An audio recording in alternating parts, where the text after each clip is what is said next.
Vous entendez des chants, des choses un peu incantatoires, vous savez pas trop ce que c'est grave, c'est continu, et vous avancez donc dans le couloir. Où il y a une lueur. Tu avances, tu as ralenti un peu le pas, à mesure que tu t'approches de cette lueur. Il y a Axel qui commence à te rejoindre. Sacha, toi tu es carrément attiré par ces chants. Tu continues à marcher dans leur direction. Ces longues notes graves qui résonnent de plus en plus. Lucie, tu arrives dans une vaste pièce circulaire. Tu ne vois personne dans cette pièce.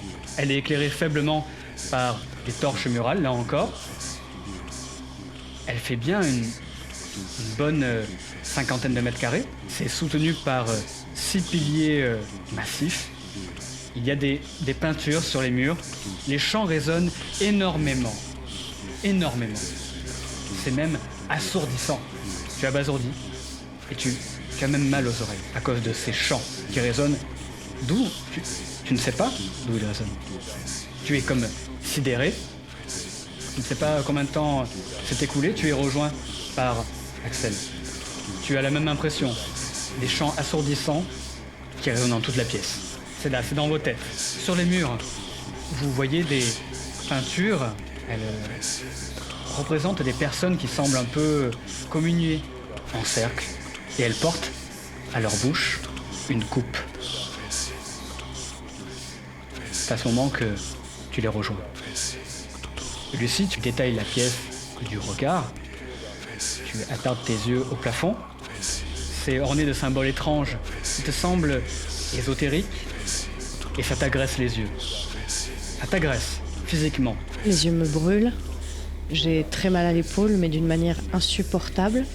Ça cogne dans ma tête. Les chants résonnent à l'intérieur de moi. Je regarde les autres, je vois qu'ils entendent aussi. Donc je me dis, je suis pas complètement folle, mais d'où viennent ces voix ? Donc je me mets à crier pour interrompre ces chants. Je me colle aux parois et je ferme les yeux. J'essaie de calmer les battements de mon cœur et la douleur de mon épaule qui me fait presque hurler. J'ai l'impression d'avoir pris la plus mauvaise drogue que j'ai jamais pris de ma vie, mais j'ai rien pris, donc je ferme quand même les yeux en espérant que tout cela n'est qu'une illusion. Sacha, pendant ce temps, lorsque tu regardes ces symboles ésotériques au plafond, ça te fait vraiment penser à l'alphabet étrange que tu avais vu auparavant près des cages. Et puis, Axel, tu remarques dans tout ce vacarme que les rigoles que vous aviez vues auparavant, elles sont toujours là et elles avancent vers un grand bassin au centre de la pièce. Vous y distinguez une silhouette, un peu masquée par les piliers. Derrière les piliers ? Elle est de dos, agenouillée, maigre, légèrement voûtée, ses habits d'égoutier souillés. Jean ? C'est Jean. S'approche. J'essaye de lui parler, je ne sais pas si j'entends ma propre voix. Même plus. Ta voix est recouverte par les chants. C'est un mouvement un petit peu frénétique, je balaye la pièce avec ce bout de torche. Que tu aperçois, c'est vaguement une porte sur la droite, c'est tout. Et voyant à ce moment-là l'ombre de cette personne qui pourrait être Jean en plein milieu, je m'approche. Je m'approche des piliers, je m'approche de la pièce, du centre de la pièce. D'accord. Comme si je voulais me raccrocher à quelque chose de moins de réel par rapport à toute cette chose qui me paraît être un truc complètement hallucinatoire. Vous autres, que faites-vous ? Moi, j'ai toujours les yeux fermés, je suis collée au mur. Je respire et j'ouvre les yeux. Je vois Axel s'agiter avec la torche. Je me dis peut-être qu'il est devenu fou lui aussi, peut-être qu'on est tous devenus fous. Et je vois cette silhouette. J'hésite à m'approcher. Tu t'approches ? Je m'approche, je me rapproche de Sacha. Je me tourne vers lui, il a le visage maculé de sang. Très bien. Sacha ? Au moment où Axel a commencé à taper sur le mur, j'ai foncé, j'ai couru directement vers la silhouette.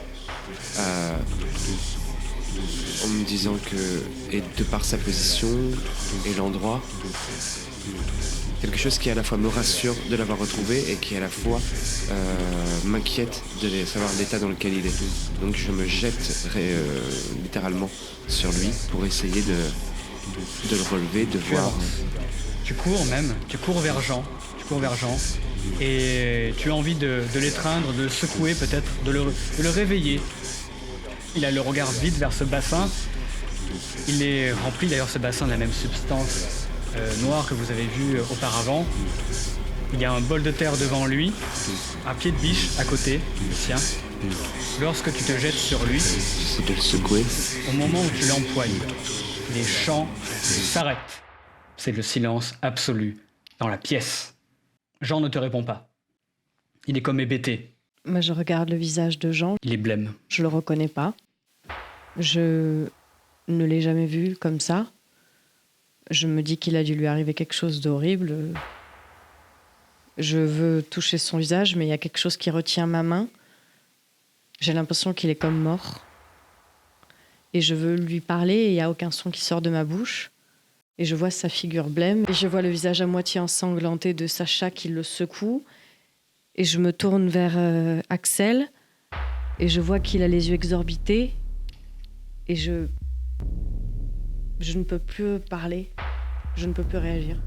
Je sombre petit à petit dans une sorte de torpeur. Donc Jean, pendant ce temps, il est toujours hébété. Il est confus. Tu le secoues un peu. Il marmonne un peu dans sa tête. Il a les yeux ouverts, mais il marmonne. Je m'approche et je le secoue. C'est quasiment même. inaudible. Je le secoue, je l'entends effectivement faire des... et je le secoue et tout. Et ma lampe éclaire son visage. Jean te regarde. Il lève lentement la tête vers toi. Elle est dans votre tête, vous aussi? J'essaie de reprendre pied après avoir eu cette coupure brutale de ces cris, de ce chant palmicimodier et de ce brusque silence qui m'a presque déstabilisé. Et je me tourne vers ce bassin. J'essaie d'y voir quelque chose, de comprendre un peu la situation. Tout cela m'échappe. Tu t'approches du bassin. Tu ne sais pas quelle profondeur ça a. Il y a 2-3 marches pour y accéder. Et c'est tout. L'eau est très calme. Et puis Jean te reparle à nouveau. Et il te dit... Elle veut que vous buviez. Vous le saviez, non? Mais qui, elle... Elle se penche vers toi et elle te dit... Marie-Louise. Je recule d'un coup de 3 mètres comme pour m'éloigner très très loin de lui. Il prend le bol devant lui. Il se lève doucement. Il s'approche du bassin. Près de toi, Axel. Il met du liquide dans la coupelle. Et puis, il retourne vers vous, il vous tend la coupelle et il vous dit buvez. Buvez. Allez-y. C'est mort. Mais... pourquoi faire? Te regarde d'un air un peu absent. Bois. Il avance encore et fait... Je recule et je repousse violemment. Je repousse sa main qui tient le bol. Le contenu se déverse un peu sur lui, sur le sol. Il regarde ça un peu circonspect. Ce n'est pas grave. Il y a d'autres manières de la servir. Il y a d'autres manières de les servir. Mais je veux servir personne. Je le prends par les épaules et je le secoue. Jean! C'est quoi toute cette mascarade? Reprends-toi! Il te répond pas, il est un peu choqué. Il recule. Il y a un moment de flottement. Et à ce moment-là, le liquide au niveau du bassin commence à bouillonner. Un grand souffle glacé s'engouffre dans la pièce. Je me tourne vers Jean. Je vois toutes les années que j'ai passées avec lui. Est-ce qu'il était déjà comme ça depuis toutes ces années? Est-ce que tout ça, toutes ces années n'étaient pas faites exactement pour m'amener à cet endroit, à ce piège? Car j'ai de plus en plus l'impression que c'est un piège qu'il nous a tendu, qu'il m'a tendu. Tu n'as plus le temps. Tu n'as plus le temps de réfléchir. Oui, Parce que l'eau bouillonne. Et puis, Lucie, Axel, Sacha, il y a quelque chose qui émerge de ce liquide, de ce bassin. D'une main rapide, je saisis l'épaule de Jean, je recule en arrière précipitamment, utilisant toute ma force comme si je pouvais l'écarter de ce danger, et moi-même, pris de frayeur, je recule. Il titube, il tombe plus loin, vers son pied de biche. Pendant ce temps, la forme continue d'émerger. Une silhouette un peu humaine, humanoïde, qui vous semble féminine. De l'huile noire recouvre entièrement son corps, et cette huile semble perpétuellement se déverser, comme si elle en était la source. Sacha, la silhouette, déploie ses bras au ciel, et le liquide qui coule de ses bras te fait penser à la figure d'un oiseau qui étendrait ses ailes. La créature pose son pied sur la surface du liquide. Dans vos têtes, il y a un brouhaha de voix diverses et variées, des cris d'horreur, des cris de joie, des cris d'extase, de démence. Ces voix vous agressent. Elles vous charment, vous interpellent. Elles vous bousculent et se cognent aux parois de vos crânes. Vous luttez tous à ce moment pour ne pas basculer dans la folie. Vous ne savez pas qui d'entre vous est en train de hurler. Et puis, la silhouette vous tend la main. Les voix se taisent aussitôt. Vous étiez transi de peur. Maintenant, vous vous sentez rassuré. Cette créature vous semble presque accueillante, bienveillante. Vous sentez une douce chaleur parcourir votre corps. Vous vous surprenez à avancer tous d'un pas vers le bassin, vers la silhouette qui vous tend la main. Qui d'entre vous a assez de force mentale pour résister à cela? Qui avance vers le bassin encore plus, vers cette main tendue, et qui résiste? Je tremble, je suis presque aspiré, mais peut-être le détail de Jean qui tombe, peut-être juste la couleur du métal de son pied de biche, je sais pas, ce qui me fait hésiter. Je suis frénétique d'un coup, comme si je me défendais contre quelque chose, j'agite en tous sens la maigre lumière du flambeau que je tiens de la torche devant moi. Et finalement, je ne sais pas si je vais reculer ou si je vais avancer, mais je reste là, comme D'accord. pris dans une espèce d'étau, mais luttant de toutes mes forces pour ne pas faire un pas en avant. Quant à vous, Moi, je suis tombé à genoux du moment où je l'ai vu déployer ses bras et que j'ai imaginé que c'était un oiseau, comme c'est ma plus grande phobie. Je suis juste tombé à genoux et je suis pétrifié. C'est-à-dire, je peux pas reculer, avancer non plus. Je suis juste pétrifié et je bouge pas. Et je marmonne quelque chose, je ne sais même pas ce que je marmonne, mais je pense encore une fois pour m'accrocher au réel de quelque chose. Essayer d'entendre ma propre voix, essayer de me rassurer. Ça se trouve même je prie, je sais même plus ce que je dis. hypnotisé par les reflets de la lumière dans sa robe noire, dans son visage noir, sur l'eau qui s'écoule d'elle, cette eau noire, et je me sens aspirée vers elle. Je sors mon portable, je la prends en photo, je veux me fondre dans cette eau noire. C'est comme si mes pieds avançaient tout seuls, comme si je n'avais plus de respiration, plus de corps, plus de volonté, et j'avance. tu avances vers elle. Pendant ce temps, alors que toi tu étais en train de te défendre vaguement contre cette créature, tu es étourdi d'un coup. Tu tombes par terre, tu portes la main à ta tête, tu es vacillant, c'est Jean qui est au-dessus de toi et qui vient de te frapper. Quant à toi, Sacha, tu vois Axel qui vient de se faire assommer par Jean, qui est confus, qui est en train de se tenir la tête, et tu vois Lucie qui se dirige vers cette créature et vers quoi d'autre encore. Tu as un moment de lucidité. Tu as une opportunité pour agir.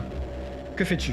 Je me lève d'un coup, Oui. je cours vers Lucie. Lucie commence déjà à monter une marche sur les 3 qui mènent au bassin et à la créature. Je cours vers elle, je la pousse de façon assez brutale. Je me dis que de toute façon, même si elle tombe par terre, ça sera toujours moins dangereux que de... Elle tombe effectivement sur le côté et sur l'endroit où elle s'est blessée. Tu hurles. Je me relève comme une bête en grognant et je lève les yeux vers lui et je sens qu'il faut que je l'écarte à tout prix, qu'il y a un obstacle entre moi et cette vision. Je me jette sur lui de toutes mes forces. Je fais tout pour me dégager de lui, pour courir vers cette vision avant qu'elle ne disparaisse. Tu te jettes sur Sacha. Je j'y jette ma tête à travers le ventre. Je le pousse. D'accord. Il faut absolument que je rejoigne la vision avant qu'elle disparaisse. Vous êtes en train de lutter, maintenant, au sol.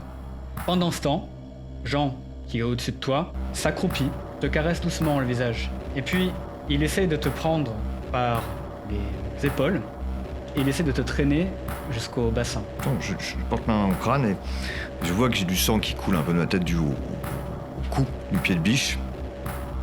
Et face à ce liquide un petit peu chaud, que je reconnais comme mon sang, je reprends un peu mes esprits. En train de te faire traîner au sol. Je commence à me débattre.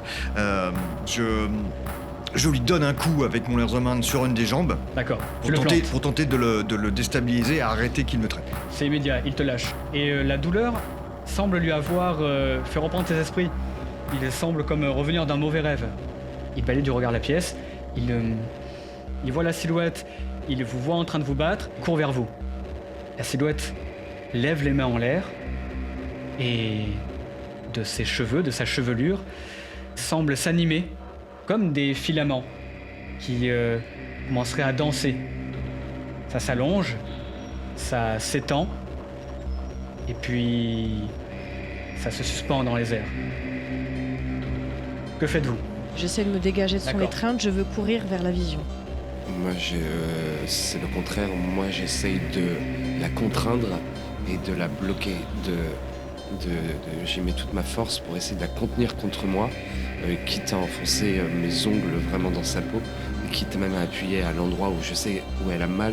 J'y vais volontairement, pas par sadisme, mais vraiment par nécessité pour essayer de l'entraver dans ses mouvements et pour pas qu'elle aille du côté de cette silhouette. Je sens une force sauvage en moi monter, je le mords violemment à la nuque. Je force de toutes mes forces sur mes dents, je sens un liquide chaud couler dans ma bouche, je me dis ça y est, c'est son sang. Et je sais pas, je ressens une certaine fierté de faire ça devant elle. Je me dis, elle m'approuve, elle m'attend. Alors que la créature étend sa chevelure une nouvelle fois, il y a Jean qui vous dit « Fuyez! Fuyez! Elle est trop forte! Par la porte là-bas !» Et alors qu'il dit ça, la créature allonge sa chevelure vers lui. Il est saisi par la gorge. Elle l'étrangle avec ses cheveux poisseux. Et il est attiré. Il est même traîné sur le sol. Un des filaments s'avance vers toi. Je regarde si sous ma main j'ai encore la torche. Elle est tombée au sol lorsque j'ai pris le coup. Et je rampe au sol vers la torche. Oui. Parce qu'elle est éteinte. Non. Je la prends et je la jette en direction de cette silhouette diabolique. Est-ce que je suis loin de Jean? Tu es un peu loin de Jean, oui. J'hésite à aller vers lui et puis quelque chose de l'ordre de la survie me dit non. Et je décide, après avoir jeté cette torche enflammée en direction de cette silhouette, de reculer presque à 4 pattes en arrière pour m'éloigner de ce filament qui s'approche de moi. Tu l'évites, de justesse. Je me retourne sur 4 pattes, je me redresse pour presque courir en sens inverse. Je vois que eux restent plus près de la créature. J'hésite une seconde. Je regarde autour de moi s'il y aura autre chose à saisir, à jeter, pour essayer peut-être de m'approcher, de faire diversion pour les récupérer. Pendant ce temps, Sacha, un des filaments te prend, toi aussi, au niveau de la gorge, et t'attire vers l'arrière. Je suis déjà sonné parce que j'ai une douleur très très vive de l'endroit où elle m'a mordu. Et je distingue plus grand chose et je sens juste l'étreinte de ce filament au plafond, là où elle me traîne, elle commence à me traîner vers le bassin, et je vois juste le plafond avec les runes, les espèces de symboles, et qui veulent rien dire pour moi. Et est-ce que d'un coup il y a une signification pour moi, ces symboles? Ils ont une signification ou ils demeurent toujours aussi flous? Non, tu n'y comprends toujours rien. Et tu es attiré vers le bassin. Et elle resserre son étreinte de plus en plus, et je me sens complètement démuni, et j'abdique. Tu abdiques. Elle t'entraîne. Quant à toi, Lucie, tu as l'occasion enfin. Il n'y a plus personne pour t'empêcher de faire ce que tu voulais. Tu peux la rejoindre si tu le désires. J'avance en titubant, je suis sacrément amochée, mais je suis comme une bête. J'ai l'impression d'avoir des filets de bave qui me dégoulinent dans le cou, sous mon pull. Je suis affamée de cette présence incroyable. J'ai l'impression que c'est la meilleure chose, la plus belle chose que j'ai jamais vue. Et c'est comme si c'était une soif très ancienne qui se réveille.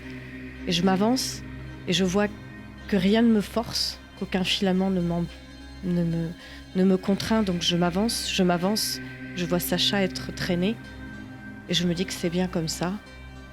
Et est-ce que je pose le pied sur le rebord du bassin? Oui. Est-ce que j'y vais? Oui. J'y vais, j'y mets un premier pied, je sens... C'est comme s'il y avait une marche qui te permettrait d'aller plus profondément dedans. Je mets le pied dans le bassin, je sens une sensation très douce et chaude, comme si j'avais... comme quand on rentre dans le bain, quand on est petit. Et je m'enfonce. Tu continues de marcher. Je continue de marcher vers la créature. J'ai l'impression que tout mon être est en train de se dissoudre, que je n'ai plus de moi et qu'en même temps je suis immense. Comme si ta conscience s'étiolait. Et comme si en même temps j'épousais toute conscience. Et je continue de m'avancer, j'ai l'impression T'avances. qu'elle me regarde. Oh oui, elle te regarde, d'un air bienveillant. Et puis, il y a Jean. Jean qui a sorti un couteau de sa veste et qui plante à plusieurs reprises les cheveux, qui essaient de les découper. Il te voit, te hurle dessus, dit « Aide-moi, faut les aider! Bouge ton cul !» J'enlève mon petit pactage du dos, je mets le feu au pactage D'accord.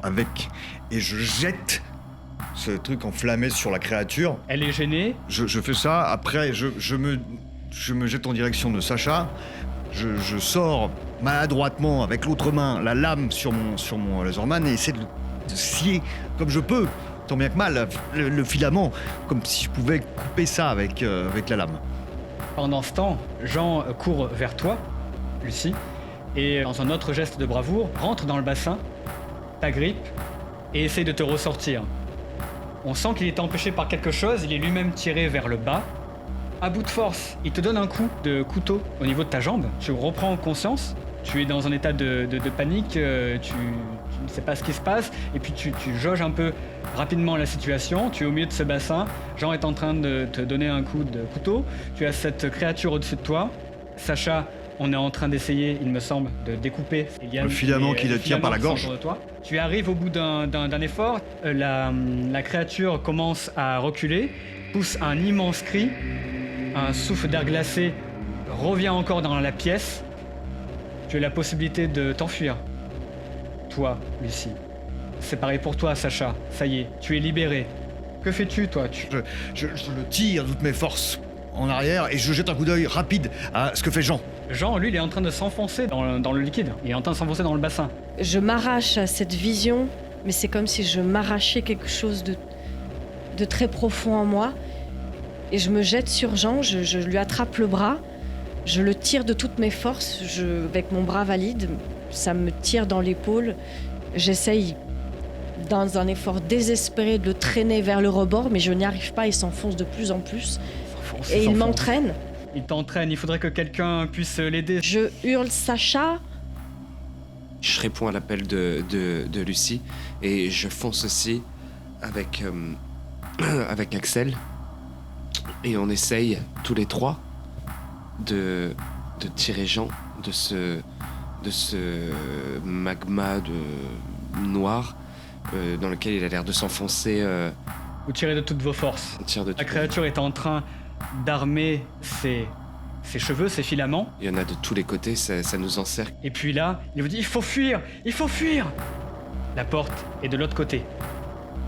La porte de droite que tu avais vue. On fuit. Je décide de fuir. Vous fuyez. J'écoute les derniers mots de Jean, je le regarde une dernière fois. Et je vous dis, fuyons maintenant. Oui, on y va. Je regarde Jean, je suis terrifiée, je veux me jeter sur lui et je sors du bassin en courant et je suis les Je garçons. t'attrape. On n'a pas le temps. Et je te soutiens pour qu'on trace dans la direction de la porte. Jean est de nouveau tiré en arrière. Il s'enfonce. Cette fois, plus personne n'est là pour l'aider. Fuyez! Et plus rien. Il a disparu.